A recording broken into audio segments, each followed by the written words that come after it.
Hi, I'm Lindsay Hall, Head of Thought Leadership at S&P Global Sustainable One. And I'm Esther Wielden, a Senior Writer on the Sustainable One Thought Leadership team. Welcome to ESG Insider, an S&P Global podcast where Esther and I take you inside the environmental, social, and governance issues that are shaping the rapidly evolving sustainability landscape. For the past few episodes, we've been bringing you coverage of Climate Week NYC and the conversations we had there.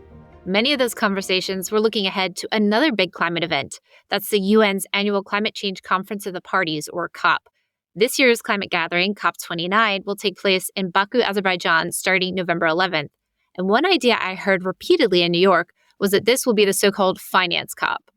So what does that actually mean? Well, let's start with a reminder about what happened at last year's COP28 gathering in Dubai. COP28 was notable because it brought the first ever global stocktake. That's a process in which countries assess progress towards meeting their goals of the 2015 Paris Agreement on climate change. Among other things, the stocktake highlights that the adaptation finance needs of developing countries are estimated at up to $387 billion annually up until 2030. And we heard repeatedly at COP28 that the public and private sector will play a pivotal role in addressing the massive climate finance gap.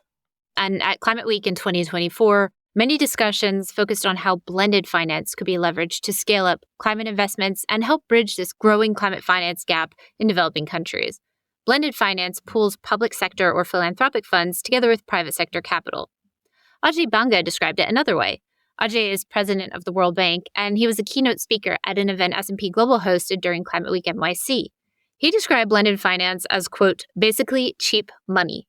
He said it aims to provide a way to invest money in global public goods over the long term in things that don't pay you back in the short term. In his remarks, he talked about the way the World Bank approaches this topic through its International Development Association arm, or IDA. And IDA essentially provides money to the world's poorest and least advantaged countries, either as complete grants, meaning no repayments, or as deeply concessional loans with 20, 30, or 40-year timelines. Most of these countries are currently in Africa, but Ajay noted that Japan used to be an IDA country. He said Japan's high-speed bullet trains were financed by the World Bank. South Korea, China, Turkey, India, and Mexico are also examples he gave of former countries where IDA helped provide access to blended finance. When it comes to COP, what should we expect with regards to blended finance and other trends in sustainable finance? To get a better understanding, let's turn to today's first guest. He works for the largest bank in Dubai in the United Arab Emirates, or UAE, where COP28 took place last year. And so he has some unique perspective on what hosting a COP can mean for an economy that's highly dependent on oil and gas. My name is Vijay Bains. I'm the Group Chief Sustainability Officer for Emirates National Bank in Dubai, based and headquartered in Dubai. We're the largest bank in Dubai, one of the largest in the Middle East. So I cover sustainable finance as well as our sustainability strategy. And this is such an important topic all year round, but already here at Climate Week in the first couple of days, I'm hearing so much discussion of climate finance and already people looking ahead to COP29, which takes place in about a month from now, and they're calling it the finance COP. Are you hearing the same thing? Hearing exactly the same thing. And for us, it's been many of our clients come to us for access to sustainable finance, and often that access becomes climate finance because measuring GHG emissions is one of the simplest ways of us measuring our impact as well. The second area is, as you said, this does feel like the climate sustainable finance COP as well. And it feels like the time is now. A lot of those NDC commitments are becoming sustainable finance targets, which are being set to corporates as well. And then I think the other big debate and discussion that's happening is access to capital is increasingly being linked to sustainability and increasingly linked to net zero as well. So definitely hearing a lot from our corporate clients as well as our institutional clients. You just heard Vijay mention NDCs, and those are nationally determined contributions, or countries' plans to reduce emissions and adapt to the impacts of climate change. Later, you'll hear him mention a couple of climate-related regulations, like one from the SEC or the U.S. Securities and Exchange Commission, and CSRD, that's the EU's Corporate Sustainability Reporting Directive. So Vijay told me he was hearing a lot of emphasis at Climate Week NYC on the role of blended finance. The focus has really been on blended finance, the increasing role of blended finance. I think the increasing role that we actually need to finance all sectors for net zero. I attended a wonderful session earlier in the week talking about access to capital, and a lot of sustainable finance goes towards transport. So if we think about EV manufacturers in the US and overseas, but actually a lot of that sustainable finance needs to go towards agriculture, needs to go towards heavy industry and decarbonization.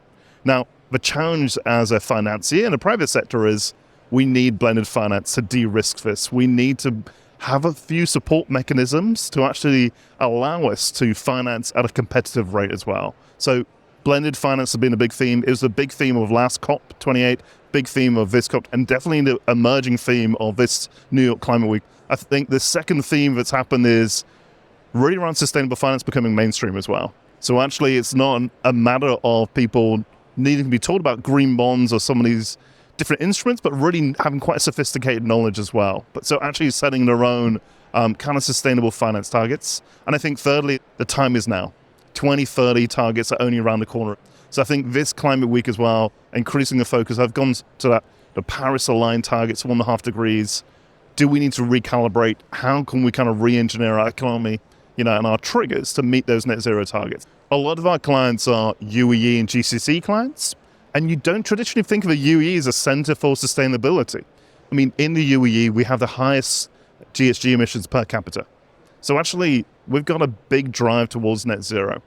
So a lot of our clients are, some of the large airlines, some of the large construction companies that are looking to move to net zero. Now, we are, I think, the 12th largest financier for sustainable bonds in the world at the moment. So a lot of those syndicated bonds come through our desks. So many of the multinationals that you would have heard of as well. And our role is really linking their sustainability criteria to the best, most ambitious goals as well. COP last year really acted as a bit of a lightning bolt for everyone to really pay attention and really understand that finance of the future is sustainable finance as well. I asked Vijay to elaborate on the idea of the Middle East not typically being viewed as a sustainable finance hub. You'll hear him mention a couple of acronyms in his answer. DIFC, that's the Dubai International Finance Center, a financial hub in Dubai. ADGM, that's the Abu Dhabi Global Market, the financial center of Abu Dhabi in the UAE. And GCC, that's the Gulf Cooperation Council, a political and economic alliance of Middle Eastern countries. I think many people, when they think about Dubai, they think of the glamour, they think of the beaches, they think of the parties. But actually, it's a growing part of the global economy, a growing part of the financial economy as well. So in DIFC and ADGM as well, in Dubai and Abu Dhabi, we have two of the biggest, centers of capital in the world as well. And what's emerged is many of the top 100 companies are kind of releasing their sustainable finance reports, releasing their sustainable finance targets, and have accessed green bonds in last year as well. So we've seen about a 60% rise in sustainable finance year on year, which is a fantastic growth as well. I think the second area of focus as well that's happened is many of those multinational companies have overseas subsidiaries in Europe and North America. So they've been affected by SEC regulations or CSRD regulations as well. And I think as the GCC further integrates and diversifies away from oil, sustainability has been that agenda point. And for ourselves as well, our fossil fuel finance emissions as a bank are less than 1%. Now, that's quite an amazing stat to hear when many multinational banks are at 20%, and we are in the Middle East. So we can show that diversification can be really profitable and center to growth as well. Okay, I want to follow up on a couple of the numbers that you've cited. So I think you said 60%, like 60% growth. What do you attribute that growth to? Why so much? I think as a driver was COP. COP really acts as a lightning bolt to kind of explain to many, many people within the region and the global south as well of what sustainability is. And also to say we all have a role within this. And I'll give an example as well. So in Dubai as well, we have some of the highest number of LEED platinum and gold buildings. Now that's an amazing stat and you think, how? But then we kind of think the other side, say it's one of the hottest places in the world. So energy efficiency is built into new building design. And also it's very well known that in the region as well, new cities, new townships are being developed. And those are increasingly aligned to kind of really energy efficient standards. So actually there's a huge development opportunity within the region to meet net zero and to be energy efficient. And that's being instituted at the kind of government level as well. So we do have a really effective public-private partnership within the region as well, where we input to say, actually, we want these standards to be met. This will allow us to streamline reporting and also allow companies to get access to finance at the best rates. The government really works hand in hand with us as well. So that's really helped us grow. I think secondly, a really favorable regulatory regime for sustainability. So quite a few regulations have come in the last 24 months around climate change, around sustainable finance, around Islamic sustainable finance as well. So actually what's that kind of done is provided a halo effect for sustainable finance that's growing.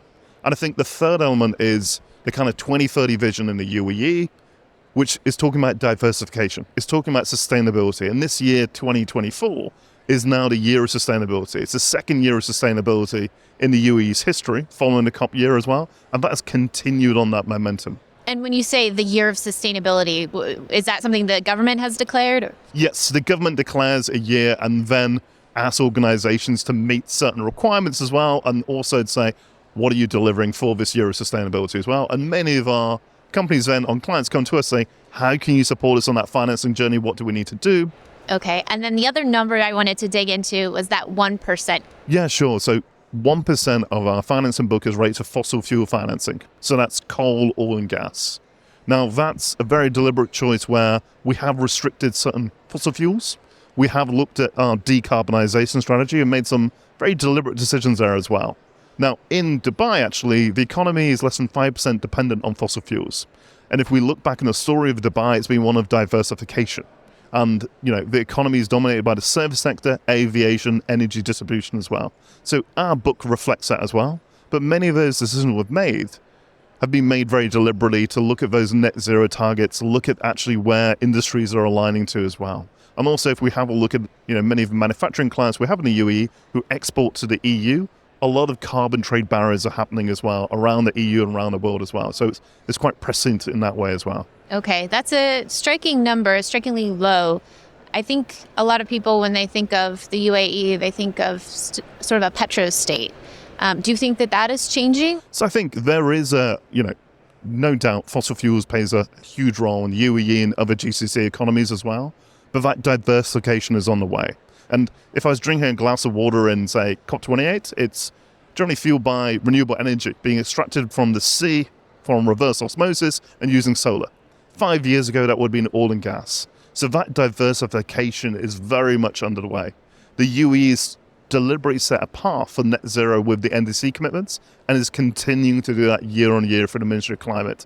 And again, we're part of that public-private partnership to say, actually, there's a few more areas we probably need to decarbonize as well.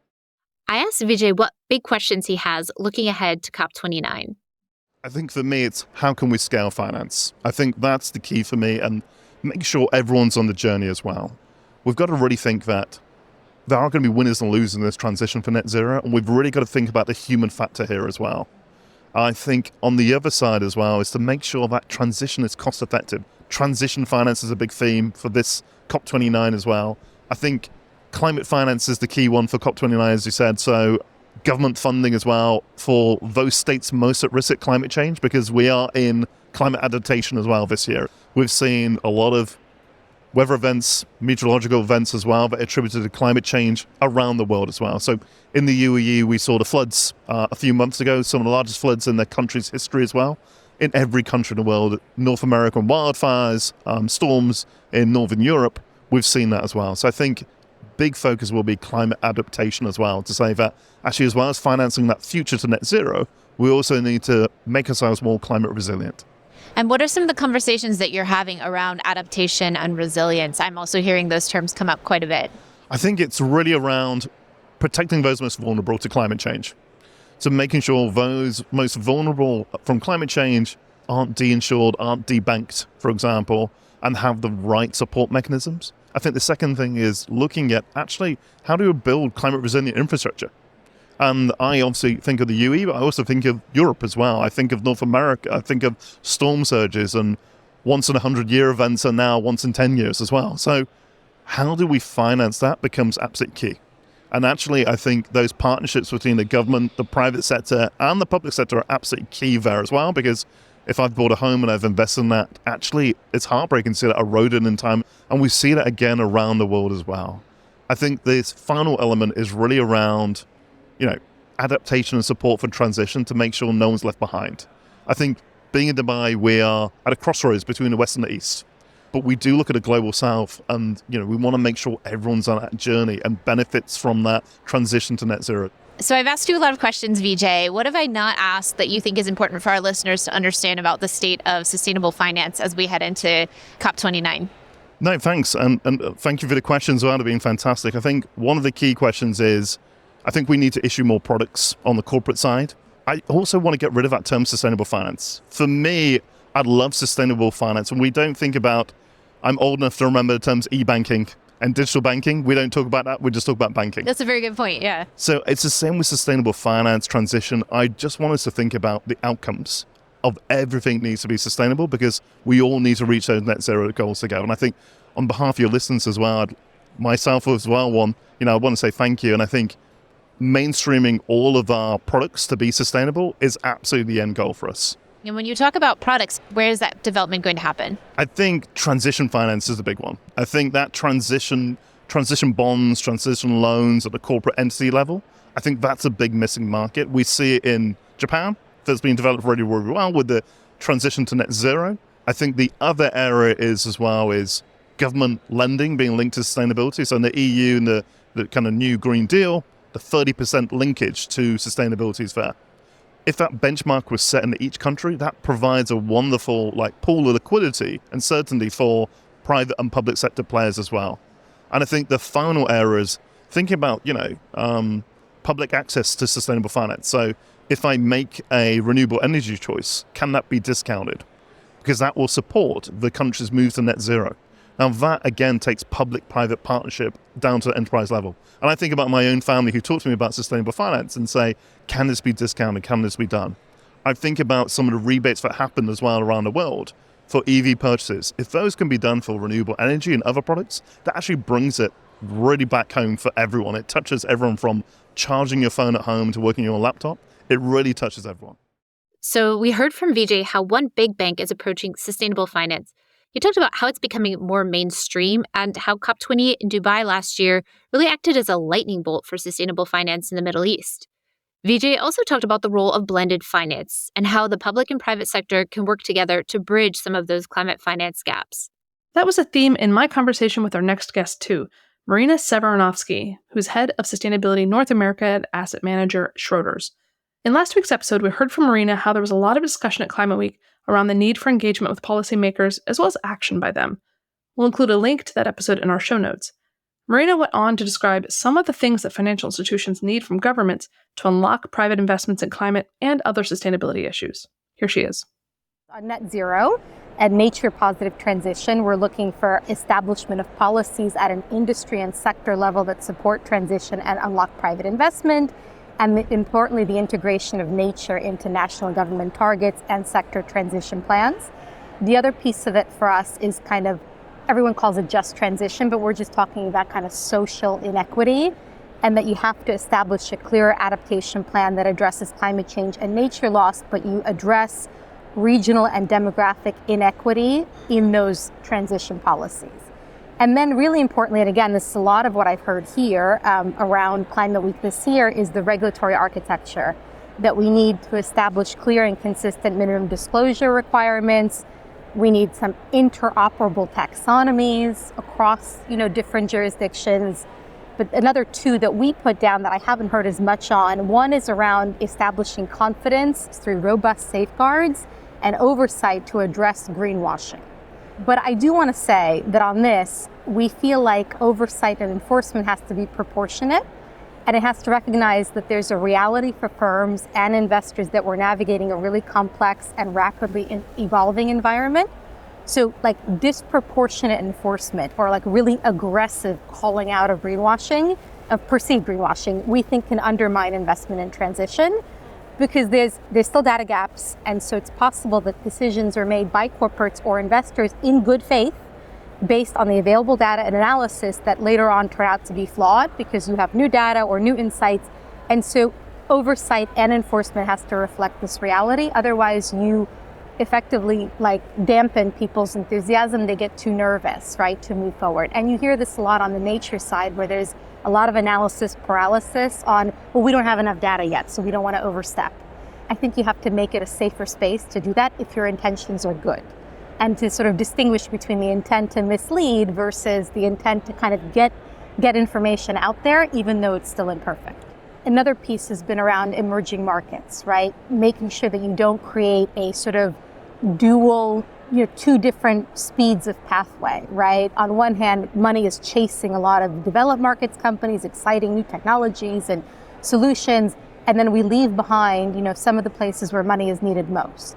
So I think that too, right, have that comfort of kind of policy direction helps that to not happen. So I've seen that too. There's definitely been a lot of discussion of that.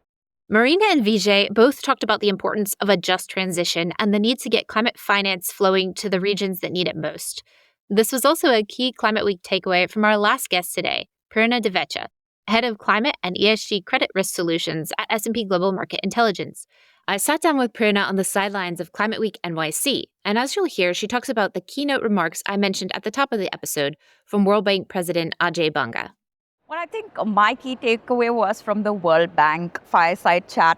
It's interesting to see that capital is being deployed in the right way, in the right sort of sectors, whether it's renewables, whether it's the electrification of transportation, whether it's new carbon capture technologies. But what is still to be done is ensure that the transition is just. And what I mean by that is the capital allocation is still a lot concentrated in the global north, and the deployment of that in the global south, where it would make, in fact, more impact, is yet to be done.